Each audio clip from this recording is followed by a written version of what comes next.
what a week of wrestling we have had. You know, we've had returns, we've had debuts, we've had storylines going through.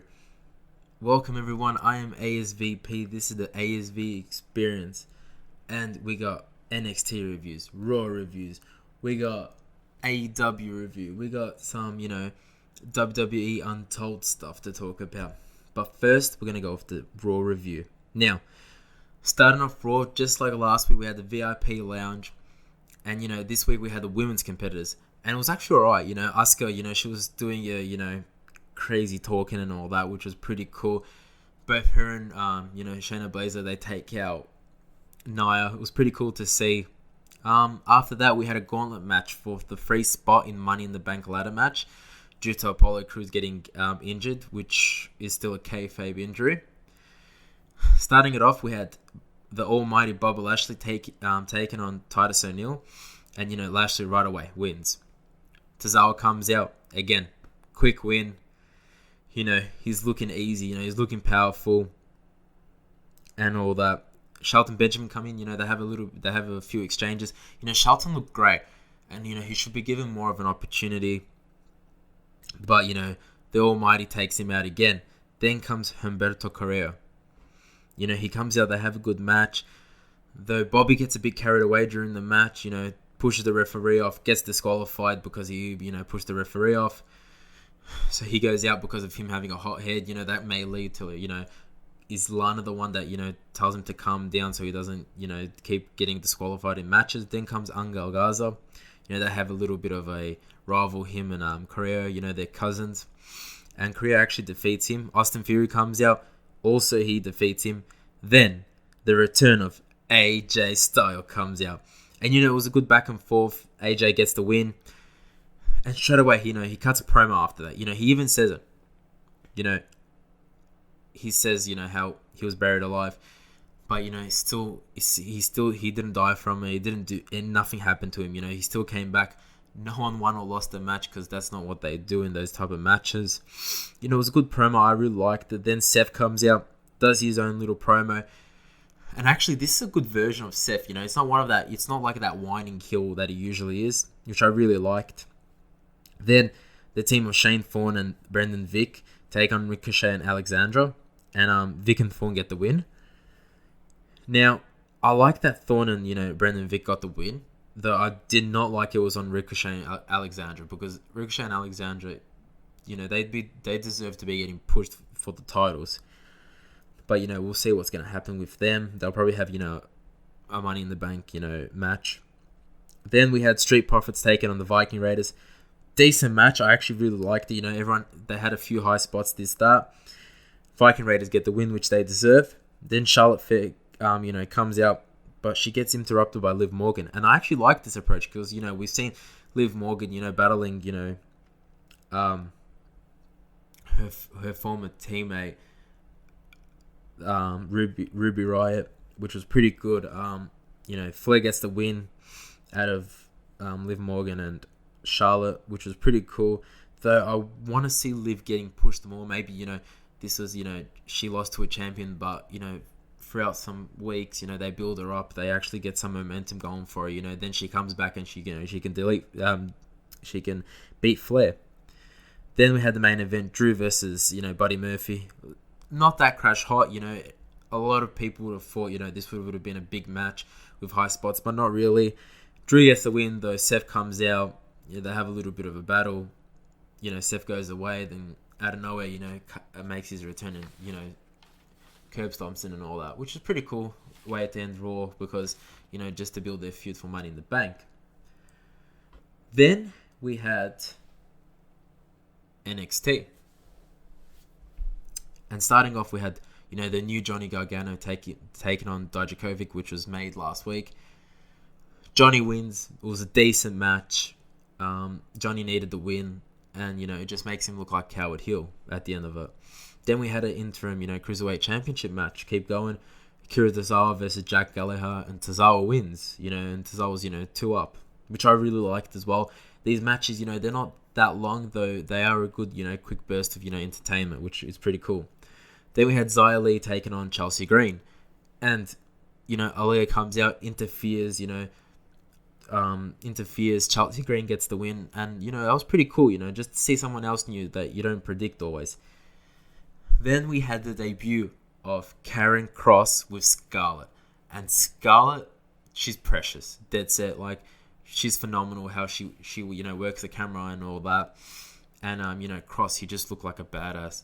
Looked like a major heel, taking on Leon Ruff. And, he puts him to sleep. He had an amazing entrance. One of the better entrances I've seen, in this past decade, to be honest. It was pretty cool.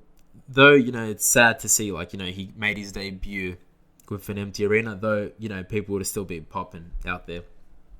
Then we had Io Shirai taking on Charlotte Flair for the title, and this is Charlotte Flair's first, championship title match with the NXT title. And, Flair gets herself disqualified with a kendo stick. She was going to put the figure four on at the turnbuckle. But, Rhea Ripley comes out. She attacks Flair. Flair runs away. And then after that, you see Io Shirai. She's like, why'd you do that? Like, come here, blah, blah, this, that. But, Rhea Ripley just walks away. Then outside that, she's having a promo. And then bang, Io Shirai comes out again. They have a little scuffle. It was pretty cool to see, just a few new dynamics. Then after that, we had another interim Cruiserweight Championship match. We had Kushida taking on Jake Atlas. And Kushida wins. Again, I think they're going to be pushing Kushida a lot here. Pretty cool to see as well. Like I said before about these, championship NXT Cruiserweight Championship matches. Then we had Denzel Dangermont taking on Cameron Grimes. And, Cameron just, squashes him. But after that, he cuts a promo and he's saying, how, he's the one that's going to take out Finn Balor because Finn Balor thinks he's, the chosen child for NXT. Then Balor actually comes behind him and surprises him. And then Grimes, starts stuttering this, that. And Balor takes him out. And, Balor says, he's going to find the person in the back who's been doing stuff to him. And he said actually a pretty cool line. He's like, he's going to find the snake at the back. And the only way to defeat a snake is to take off their head. And I really like that, to be honest. It made him look really strong. Then we had our main event, Velveteen Dream taking on Adam Cole for the NXT Championship. And, it was pretty predictable. We're going to predict, Undisputed Era to come out, interfere, Dream to lose. But actually, they came out. However, Dexter Lumis comes out and stops them, which was pretty cool to see. But, at the end of the day, Adam retains, which is the main thing here. Now we have an AEW review. Starting off, we had the bad boy Joey Janela taking on Cody Rhodes. A longish match, average match. Cody gets the win. Still makes him look strong. They kept, playing off Joey Janela has little, winning streak going off, but it was pretty cool. Then we had Nyla Rose coming out, the AEW Women's Champion, versing on, Kenzie Page making her debut. And Shivani actually interviews her before she gets in the ring, and she looked pretty scary. How she talked, how she, just held herself up. It looked pretty good. Love the MJF bit in this as a fan. How he was saying, yes, go Nyla, break it, and then the camera guy got too close. It's like, whoa, just move away from me. Some social distance. I really like that. It was good to see that. Then we had an MJF segment, and he was saying he's back in action next week. No injury, no this, no that, and he's ready to take his throne back. And if you haven't seen the promo, actually watch the promo, and it's pretty great. He makes him look like he's a bastard. He's better than everyone. Just average MJF stuff. It's good to see him back. And after that, we actually get an announcement by Shivani that he'll be taking on Jungle Boy at Double or Nothing, and he was fuming. Great to see. Then we had something different. Jon Moxley taking on SCU's Frankie Kazarian. And I haven't seen Frankie in a singles match for a long time, and it was great to see. He's still got it. It was pretty cool to see. Just a little bit of nostalgia, so it was pretty cool. Then, John gets the win. Then, bang, Dark Order comes out, taking out all of them. SCU comes out. Dark Order takes them out, takes John out, takes Frankie out. Then Brody Lee comes out, takes out again John, and you just see the seeds getting planted for Double or Nothing for him to to take the title off him, as he said, which was pretty cool to see, because Brody's getting a push. I like that. John's still looking hard. Though AEW still has former WWE superstars as their top,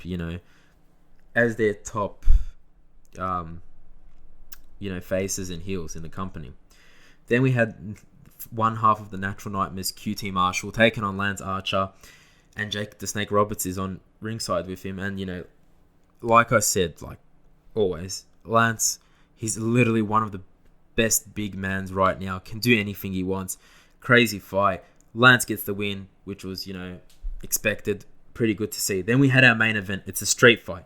It's Chris Jericho and Sammy Guevara, Les Sex Gods, taking on Kenny Omega and Broken Matt Hardy. Now, this match was absolutely phenomenal. You had Broken Matt Hardy going to, like Matt Hardy back in the Hardy Boys, then going back to, Damascus as Broken Matt Hardy, and it was cool to see like all these like little events. There was like golf cars going around in this match. It was a proper street fight. Absolutely loved it. At the end of the match, Kenny Omega hits a moonsault off one of those, crane type of things, the ones that you go up on. He does a moonsault off there. Absolutely crazy. Then we see, Jack Hager come out as well, like that, to help the Les Sex Gods. They take on, Matt Hardy. They powerbomb him, Chris Jericho powerbombs Matt Hardy on the actual, golf cart. Absolutely crazy. It wasn't even a golf cart. They kept saying it was a golf cart, but it was like a little, like an SUV type of thing, one of those, what they have in the safari, those cars. Pretty cool to see. That was a pretty cool main event, to be honest, and I really like that. Now we have WWE Untold. Now, I always watch WWE Untold. If you haven't seen it, you should go watch literally all of them. It's amazing to see. And this one was I Am the Game. And now, it was actually Triple H. It was him, after DX, after Hunter Hearst Helmsley, all of that, early 90s, late 90s. Then we had, Triple H coming out. And, he was cutting a promo to JR, and he was saying how he's the best, how he's this, how he's that. And at that moment, like, Stone Cold breaks his neck. And, they need someone else, to fill his shoes. Because they have The Rock, and, The Rock's doing his own thing, but they need someone else, like, on Stone Cold's level. So McMahon, Mick Foley, and Triple H have a discussion, and they're like, we want to push, Hunter to that spot. And, who better than Mick Foley, because they've already had feuds in, before and all that. Triple H even said it, and if you haven't seen it, like, Triple H is the one that, every time Mick Foley had, like, Mankind to come out, Dude Love, all these characters, Cactus Jack, it was always Triple H, to help, push him forward. And it was crazy to see, and they knew from the start, they're gonna have hardcore matches, just to solidify Triple H for looking like a badass. And they show the first match, Royal Rumble 2000, Triple H taking on Mick Foley. Mate, it was a great match. You had Triple H, piece of wood going in his, leg. He's taking out the wood, throughout the whole match, he's one of his boots are feeling heavy, and he remembers when he was taking it off, it was filled with all blood. Just crazy to see. You have that moment when Triple H gets hit in the head, and he's on a barricade, and he looks up with all blood in his face, and he looks right to his mother. Like, you wouldn't have known that stuff until you watch Untold, which is pretty cool, like, to hear. And Triple H, he had a giggle about it as well.